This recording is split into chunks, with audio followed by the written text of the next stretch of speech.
Donald Trump comes up with a strategy where his family or himself cannot be audited based on past tax returns.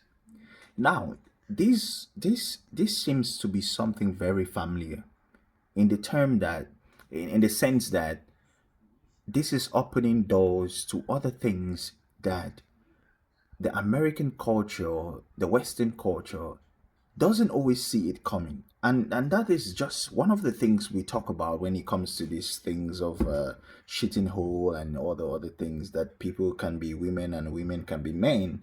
Because at the end of the day, you never see it coming. Some people don't need to be in your Ivy League schools and be MIT and whatever, or but they're intelligent. They know how to play you.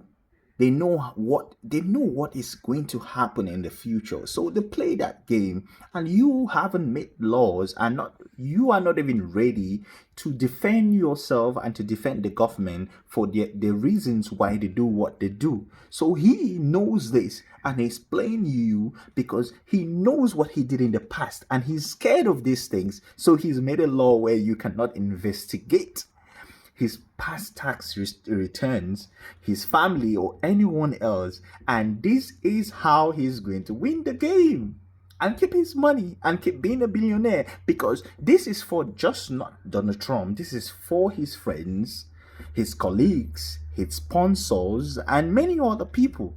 So, how is it that this is the nation that tells us that they are the greatest nation on earth and that we should listen to them, and that the African leaders have not yet been able, apart from stealing and relocating money from taxpayers to the Western bank and Swiss banks, but they have not been able to build their own communities and their own governments and their own countries and nations? No, they haven't, because they are intelligent. Because I can tell you, there was one guy in, there's always a plethora of guys that would have seen Donald Trump coming from this angle.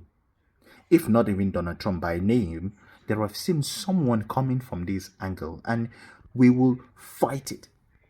But then it's a culture in the African society where when you fight what is right, you are locked up, beaten up, militaries are sent behind you, but they cannot fight the hoodlums and the Boko Harams, but they can fight you because you said the truth.